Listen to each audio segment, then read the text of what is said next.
Yaoundé panics ahead of October 21 as SDF Littoral plans to march in a massive solidarity march in support of the people of the two English-speaking regions of the country. The divisional officer for Douala 1, Jean-Marie Chakui, has just banned the meeting that was programmed for this October 21. Jean-Michel Ninche says the meeting must hold.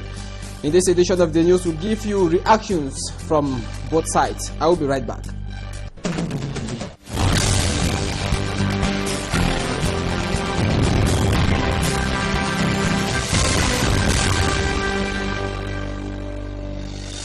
Good evening, I am HANSON Chanji. You're watching the 6 p.m. primetime newscast on Equinox Television. We are broadcasting live from Douala, Cameroon, Equinox Central News Desk. The October 21 massive demonstration in solidarity with the people of the two English-speaking regions of the country to be organized by the SDF Littoral has just been banned by the divisional officer for Douala 1, citing a derailment in the main objective. Jean-Marie Chakui has maintained that government is ready to crack down on any SDF militant who will be caught on October 21. Memimefo read through that letter and now compiled the following report. Quand on empêche les évolutions pacifiques, forcément il y a des révolutions violentes.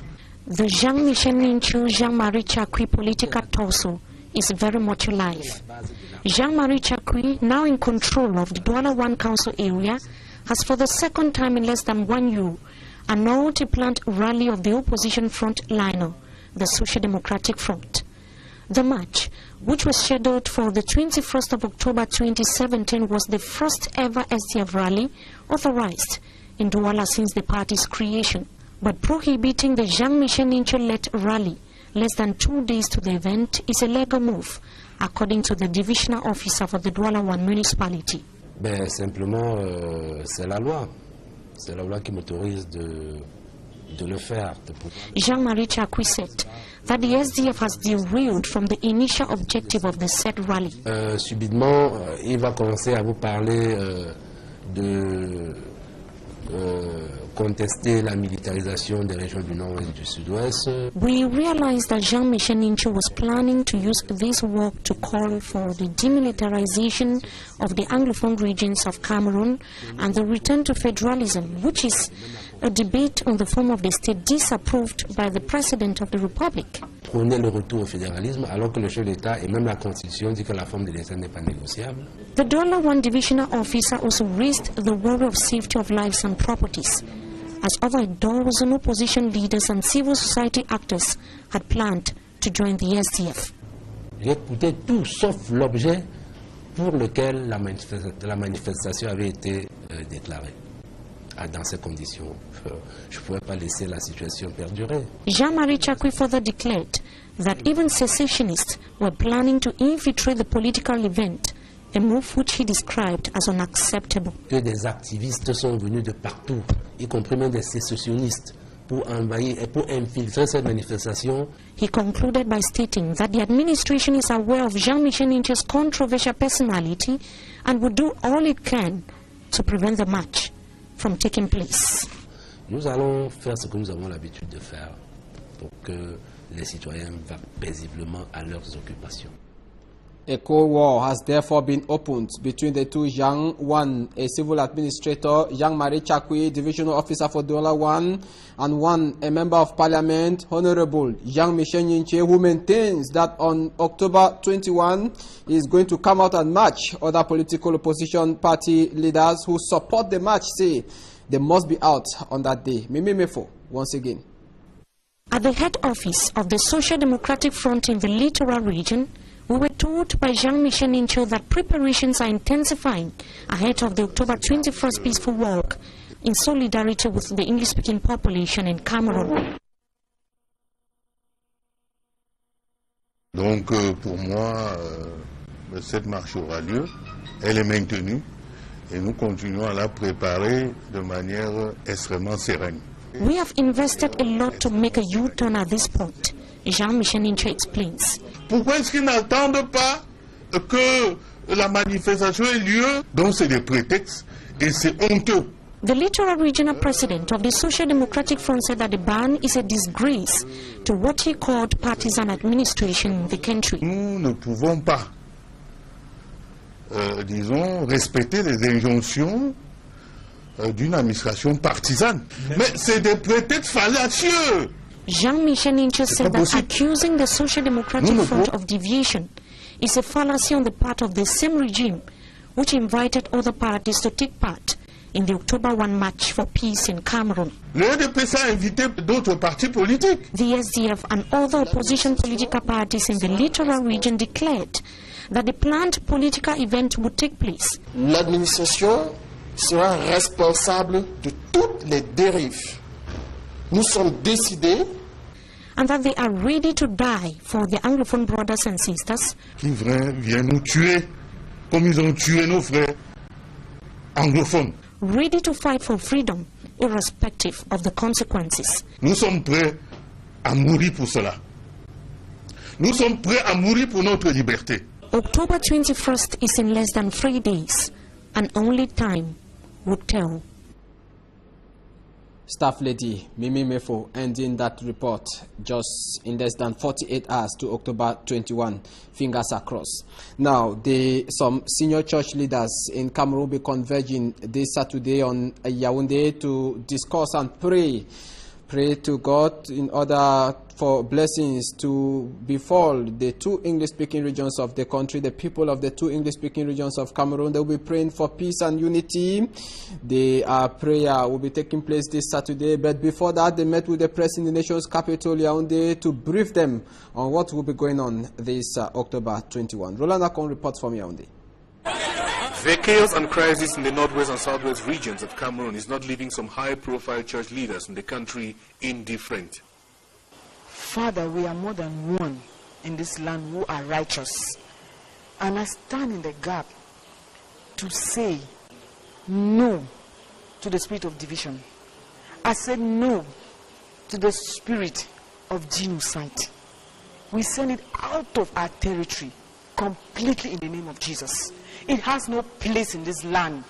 Let peace reign. I decree peace. We console those who have lost loved ones at this time. The devil has failed in Cameroon. In the name of Jesus. Amen. Amen. Meeting in Yaoundé Thursday, the servants of God have convened a one-day prayer session Saturday in Yaoundé for peace and unity in Cameroon, dubbed Total Experience. The crisis is because people have a lot of questions in their mind. People have a lot of unanswered questions. So the answer to every question comes from the Spirit of God. The answer, the real answer to everybody comes from the Spirit of God. So Total Experience is a period in which the Spirit of God is going to be ministering to the hearts of every person that attends. Cameroon is going through difficult times characterized by chaos and crisis. In the northwest and southwest regions, Boko Haram terrorist attacks in the far north region and allegations of the proliferation of satanic sects in the country. Now, police in Makak have opened investigations after some unidentified men broke into the office of the divisional officer for that subdivision. They made away with a sum of 800,000 francs CFA after destroying some valuable items. Catherine Kony. Upon arrival at the office of the divisional officer of Budmakak, Nyong and Kele division, the local authorities and the population could perceive the rate of damage incurred. The door was destroyed and the office ransacked. Amongst the valuables that were burgled by the men of the underworld are important office materials and documents, electric power regulator and drinks worth close to 800,000 francs CFA. Preliminary investigation revealed that the alleged bandits made their way into the dealer's office via the ceiling. The dilapidated structure is said to have facilitated the operation. The dealer's office has not been renovated for several years now. The incident at the dealer's office in Bodmakak has exposed the growing rate of insecurity in the locality. Other problems raised by the population are bad roads, which are huge barriers to commuters. Movement during the rainy season has always been a nightmare.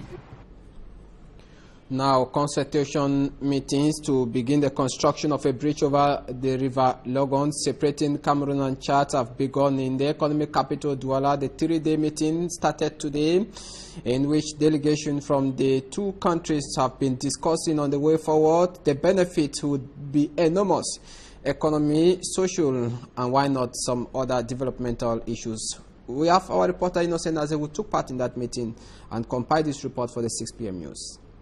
By the time the bridge will be constructed over the Logon River separating Cameroon and Chad, authorities of both countries, especially those of Cameroon, believe the recurrent floods plaguing the population of Yagua in the far north region during rainfalls will be over. This as accessibility of persons to and from Chad is usually hindered. According to the Chadian delegation to Cameroon, headed by Mahamat Ngwemba, the Logon Bridge to be constructed will foster economic development in both countries within a period of 5 to 10 years.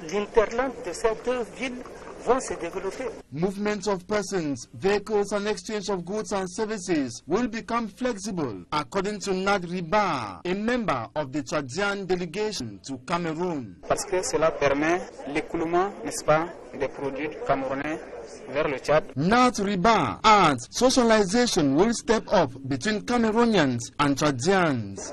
Les peuples situés de part et d'autre du fleuve Logon sont des peuples frères. While presenting the project plan Thursday in Douala during a 3-day bilateral committee meeting in its 5th session, Equinoxe Television was told the fund to construct the bridge to link Yagua in Cameroon and Bongo in Chad is yet to be known as financial negotiation proceeds in Abidjan, Ivory Coast. Nos équipes qui sont actuellement présentes à Abidjan nous rejoindront et nous présenterons les conclusions des discussions. Des propositions que nous faisions et que c'est le financement que nous recherchons. When the budget will be adopted, the African Development Bank will be expected to embark on an evaluation visit on the project site before the construction of the bridge over the Logon River, backing up the accord effectively signed on the 27th of May 2014 by both countries in N'Djamena, Chad. In news out of Cameroon, tension continue rising in Kenya ahead of the presidential election. We run a senior member of the Electoral Commission has just resigned, further complicating issues in favor of opposition leader Raila Odinga. Babila Jonathan. She was compelled by death threats ahead of next week's presidential election rerun to flee to the United States of America.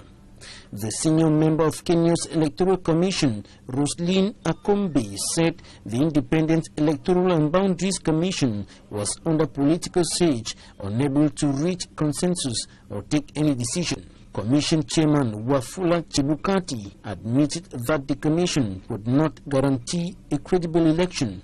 While regretting Roslyn Akombe's resignation, the chairperson of the commission warned Kenya's political leaders not to interfere with the electoral process. Analysts say Akombe's resignation is a big blow to the beleaguered commission, whose credibility had already taken a big hit after the Supreme Court annulled the August 8 election. It comes after main opposition leader Raila Odinga pulled out of the election rerun last week. Raila Odinga told his supporters that demonstrations will continue and October 26 will be the biggest of them all. Human rights groups say about 70 people have been killed in protests since President Uhuru Kenyatta was declared winner of the August 8 election by the Electoral Commission. We've come to the end of this day's edition of the 6 p.m. prime time newscast on Equinoxe Television. Thanks for watching. This information just coming in. About 200 persons have been released so far after they were arrested on September 22 and October 1 in the southwest region of Cameroon. Over 400 of them are still in jail in the region. We will keep you posted as soon as we are informed. Thanks for watching. Good night.